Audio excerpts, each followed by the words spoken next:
To, ranar wanka an ce ba a ɓoyen cibi. Insha Allah a cikin wannan bidiyon zan mana bayani akan stock da stock market da duka abubuwan da ya kamata ka fahimta game da shi. Kamar da na yi alkawari kwanakin baya na yi making post lokacin akwai hype na stock market da sauransu, na ba da shawarwari abubuwan da mutum ya kamata a ce ya duba ya la'akari da su. Sannan kuma mutane suka nuna interest ɗin suna akan a yi musu bidiyo yadda ma za su yi investing a cikin kasuwar. So insha Allah a cikin wannan bidiyon zan mana bayani menene stock market, menene stock shi kansa, menene stock market, sannan me yasa mutane ma suke ma investing a stock market, sannan kuma menene return ɗin da suke samu, sannan kai kanka ya za a yi kai participating a wannan a kasuwa, sannan ya za a yi ka ci riba, sannan kuma ya za a yi ma ka cire wannan riba. Shin akwai buƙatar sai ka je wani banki ko wani abu ko kamfanin da kake son kai investing? A'a, duka wannan za ka yi shi right from the comfort of your home da wayarka, komai da komai. So insha Allah a cikin wannan bidiyon abin da za mu yi exploring kenan. So menene stock market? Now farko kamin mu fahimci menene stock market yana da kyau mu fahimci menene shi stock. So in aka ce stock abin da ake nufi hannun jari. So in aka ce hannun jari maybe kamfani ne kamar misali na Dangote haka, sai ka sa kuɗinka yana 5,000, 10,000 a ce kana da jari a cikin wannan a kamfani na Dangote, maybe a kashi kaza wannan na cikin wannan kamfani naka ne, so wannan kashin shi ake ce ma stock. So wannan bangare ko bantalan da za ka yaga daga cikin wannan abin nan daraja wannan kamfanin, to shi ake ce ma stock. Kuma stock market abin da ake nufi da stock market ce kamar yadda muke da crypto market, muke da forex, inda za ka je ka nemo ka ga waɗannan kamfaninnukan da har za ka iya investing su. Wannan shi ake nufi da stock market. Kamar yanzu a Najeriya muna da Nigerian stock market, NGX market, ngxgroups.com. So da za ka je ka ga duka kamfaninnuka da suke ƙarƙashin Najeriya, kamar yadda ka san Najeriya haka zalika kowace ƙasa. So haka wannan shine menene stock, sannan shine menene market. So me yasa ma mutane wai suke investing akan stock market ne ko wani abu ne da sauransu? The primary aim shine kawai mutum ya ci riba kawai. Sannan the overall aim da yasa wasu za ka suke investing shine abu ne wanda bai buƙaci participation naka ba. Babu buƙatar wai sai kana wurin sai da kai za a yi kamfani kaza ka miƙo kaza. A'a, kuɗinka ne kawai zai maka aiki. Kamar yadda kuka san wannan famous quote ana cewa once you cannot make your money work for you, then you are still broke. So even though wannan karin magana ne kawai, amma me wannan dai abin nan a tasirance zan iya cewa wannan shi yake nufi, because abu ne kuɗinka kawai ake buƙata da sai sauran kuma su can kamfanin su za su yi handling wannan. So wannan shine abin da ya kamata ka abin nan. So kaga na ɗaya mutane na investing don su samu kuɗi, sannan kuma of course that's the major goal ɗin shine. So sannan ya ake suna samun kuɗi? Ta hanya biyu ne. Hanya ta farko, za ka samu kuɗi ta wannan kasuwar hannun jari which is stock market, in wannan kaso da ka saya, wannan stock ɗin da ka saya ya appreciating. Maybe kamfanin ne ya zo yana appreciate, yana booming, ana samun ci gaba a wannan kamfani. So dole wannan hannun jarin da ka saya, maybe ka saye shi a naira guda a lokacin, sai zo kamfanin na samun ci gaba. So as yana samun ci gaba, darajar wannan hannun jarin da kake saya stock ɗin shi ma yana ƙara appreciating. So haka abin yake. So sannan kuma abu na biyu, akwai abin da kamfani ke badawa wanda ake ce ma dividend. So dividend shine ribar da kamfani ta samu over time, ya danganta daga yadda kamfanin suka tsara abinsu. Shi ma tana raba ma mutane waɗanda suka riƙe wannan stock ɗin nasu, ma'ana waɗanda suka siya suka riƙe, ba wai waɗanda suka siya suka siyar ba kawai suka ƙara gaba. A'a, in ka siya ka riƙe na zuwa wani lokaci, in lokacin ba da in lokacin ba da dividend ɗin su yayi, suna baka wannan abu na ita ma kuɗi ce. So sannan kamar da muka sani a matsayinka na musulmi, dole kowane kasuwanci kake son ka yi venturing into, yana da kyau ka kiyaye haram, of course ka guji haram ko da. So akwai haramiya da yawa a cikin wannan kasuwar. So ta yaya za ka yi avoiding haram? Shine duk kamfanin da kake da interest kake son ka yi investing a kan shi, yana da kyau ka san menene kamfanin yake yi. Kamar yanzu misali kamfanin Dangote na cement. Musan particularly wannan abin da suke yi harkar siminti ce ko kuma saye da sayarwa babu wani haramci a ciki. So ina ne haramci zai iya shigo maka shine kamfani irin na su giya, kuma kamfani da ke producing wani abu da is related to wannan giyar. Maybe wannan kamfani a ce ba giyar yake producing ba, a'a kwalaben giya yake producing. So kaga wannan automatically ya kamata ka yi avoiding wannan kamfani. So things like that. So a lokacin duk da ka shiga profile na kamfani za ka san me suke yi da sauransu. So daga nan za ka san cewa if it is worth abin nan ɗinka halal ne ko haram. So ta haka za ka fahimci wannan da sauransu. Kamar wasu sukan iya suna cewa irin su MTN, irin su Airtel, irin su bankunan nan namu. So ni dai the truth of the matter shine gaskiya ba zan ba mutum shawara ya investing, because no matter how su ma akwai harkar riba da suke ci. Kamar yanzu kamfanin MTN da Airtel da sauransu sukan ba da loan, kamar ban san Airtel ko suna yi ba, MTN dai na san suna baka loan na Airtel wanda kamar akwai percentage da za ka yi repaying a kansu. So kun ga wannan percentage ɗin riba ne automatically. Su ma haka zalika bankunan mu akwai activities ɗin da suke yi by the side. So shi ma wanda ya yi involved in haram, with exception of Jaiz Bank na sani, wanda na san is automatically is a Muslim related Sharia compliant bank, wanda a cikin wannan bidiyon zan nuna mana live yadda ma ni kaina zan saya, wanda kuma zan ma zo after na gama bidiyon zan ƙara in saya da yawa. So yana da kyau ka kiyaye wannan duk wani abu da ke da, because duk ribar da aka samu ta sanadiyar wannan ribar, dole wannan ribar za a zo kai ma za a raba ta da kai. So kaga baka son haka. So wannan shine shimfiɗa da nace da yi mana mai ɗan tsawo. So wannan by now na san an fahimci menene stock market. So ya za a yi kai investing shine tambaya ta gaba. So yadda za a yi, kamar da nace akwai NGX group da zaka je kaga kamfanonukan da sauransu, but akwai intermediaries waɗanda su ne za ku je ana yawan faɗin su Bamboo, su iInvest, su Kori ake ce musu, ko Kori West da sauransu. So su waɗannan intermediary ne. Sannan kuma ko da ka sai stock a wannan, because ban san ko mutane sun sani ba, ko da ka sai stock a waɗannan apps ɗin ba wai su ke riƙe da apps ɗin naka ba. Ko da a ce yau app ɗin ya zo ya yi crashing da sauransu, still kana da access to shares naka, wanda insha Allah maybe in the subsequent videos zan mana a tuna min insha Allah zai bana yadda za ka yi securing shares naka, ko bayan rayuwarka wani na iya naka yana iya zuwa ya claiming wannan shares din naka insha Allah. So kamar da muka ce intermediaries da su ne za ka fara, za ka je ka sami ka yi register da sauransu, wanda zan nuna mana wannan ɗinsu. So shine na gaba. So na gaba abinda nake using shine wannan app ɗin, ni personally wanda nake using Bamboo app.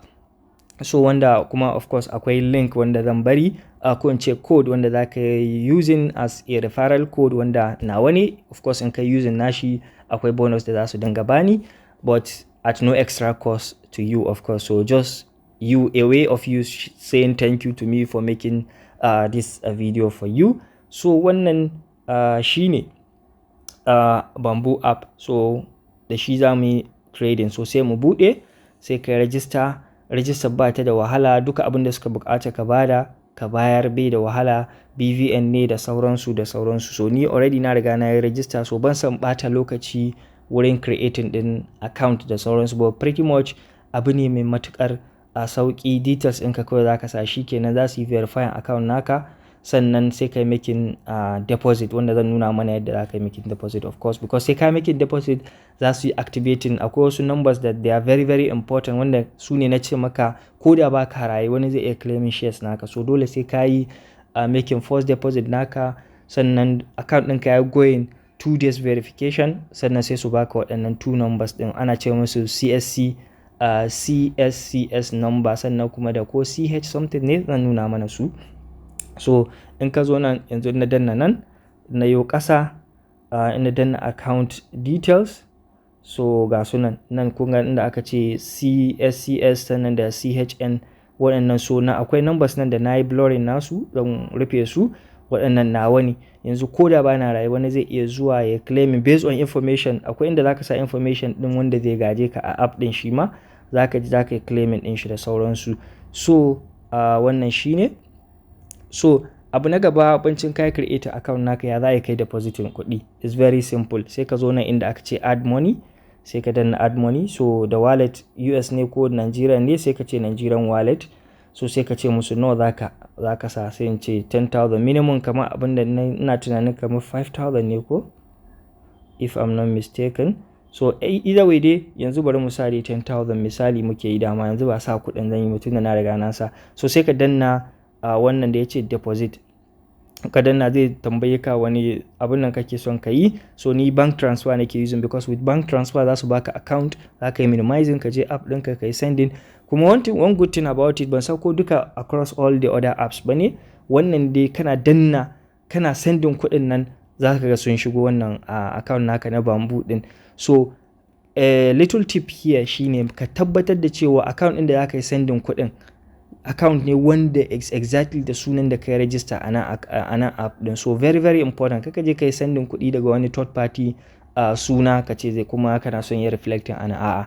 Remember duka synergy ne ake son ai create, shi yasa aka buƙaci account number aka buƙaci BVN naka, so that ko da ma an samu akasi din daga account ɗinka zuwa na an samu akasi, is easier ai tracking ai verifying payment ɗin da ka yi. So ka tabbatar da daga account ɗinka ne. So sai ka danna bank transfer. So kun ga yanzu na abin da suka ce ga account number da suke so, ga Sterling Bank ne, ga wannan last time da na yi depositing, okay still shi ne. So sannan akwai fees da suke charging wanda 100 naira ne, wanda shi yasa kuka ga nan da na abin nan. So kana sending kuɗi dai daga nan, shikenan zai shigo abin nan, da ka minimizing kaje kai sending shikenan zai dawo account naka. So wannan shine yasa kuka ga nan dina nuna 9,900 sun ciri abin nan 100 naira as transfer fee din su. So wannan shine yadda zaka yi depositing. Likewise in zaka yi withdrawing, zaka je withdraw, zaka je Nigerian wallet, sai ka danna nawa kake son. Kun ga gashi cash balance abin da nake da wannan kenan 9,000. So nan kun ga of course kamun ka yi withdrawing dole sai ka sai da stocks ɗin da kake da, maybe iya adadin da kake so da sauransu. In ka sayar zai dawo naira, daga naira sai ka zo ka yi withdrawing. So daga nan kun ga yanzu in 9,000 misali nake son na yi, sai in danna continue shikenan zai tafi. So wannan shi ma maybe as time goes on, maybe ina son in withdrawing in the near future, zai mana yadda zamu abun nan, zamu ga wannan shi ma live. But wannan dai shine yadda za ka in muna son mu yi of course mu shiga trade din nan, shine sai ka zo nan da ya ce invest. Kamar yadda na ce account ɗinka sai ya ɗauki kwana 2. In yau kai register account ɗinka, yana da kyau kai sauri kai making deposit. In kai making deposit, daga nan za su yi sauri su baka wannan CSCS number ɗin. Daga nan sai account ɗinka ya subjecting to 2 days verification. So of course in kana so kai speeding up, ba wai sai lokacin da kake son ka sa kuɗi kake son, because ba za ka iya siyan stock ba, dole sai an yi verifying wannan account ɗin naka for 2 days. So wannan shine. So sai mu zo nan under invest.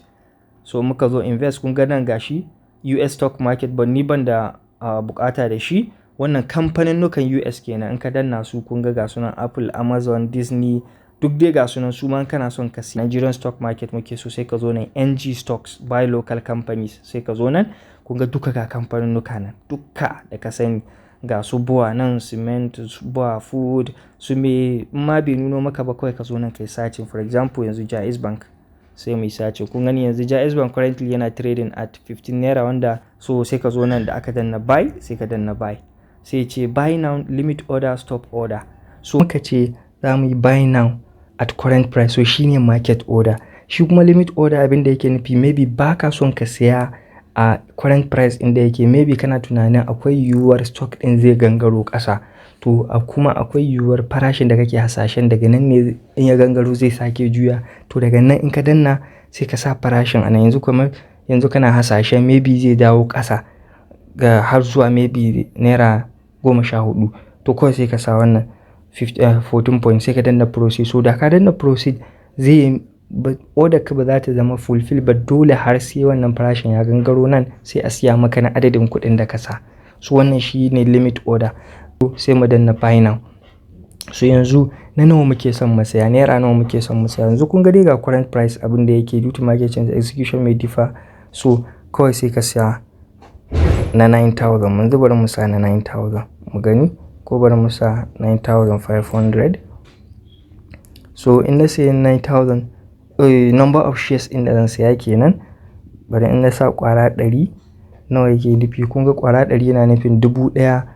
Abin da yake nufi a nan za a bani shares kwara 100 sannan zan ba da kuɗi naira 1534.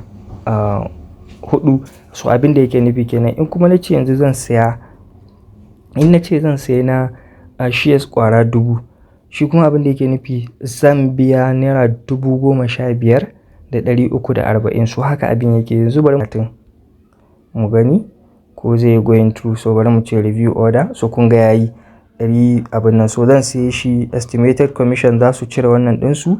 So shi yasa na ce muku dole akwai, kun ga trade alert, menene stamp duty da sauransu, brokerage fee naira 100 da sauransu. Wannan shine fees ɗin da ke tattare da shi.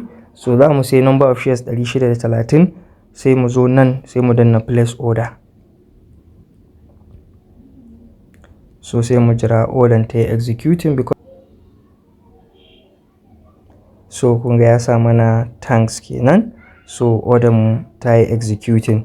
So yanzu ina da, ni mamallakin Jaiz Bank ne nan da kuke gani na, yanzu ina daga cikin waɗanda za su je Jaiz Bank mu ce mu muka mallake ku. So wallahi shi ne kuga har abu baya appreciate ciki iko Allah.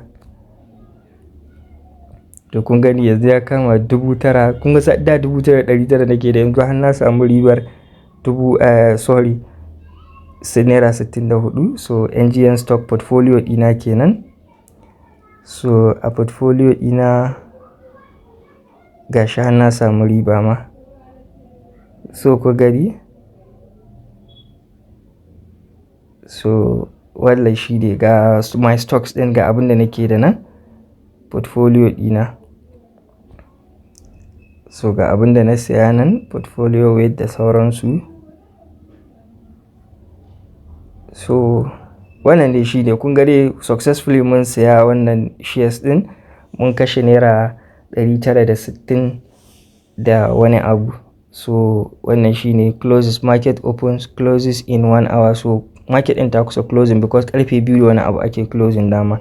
So wannan shi ne. So in za ka sayar kuma still za ka zo maybe for example ga nan da aka sa portfolio ɗin nan shi ne ke nuna duka abin da kake da kenan. So sai ka jinna NGN stock, sai ka danna wanda kake da a nan.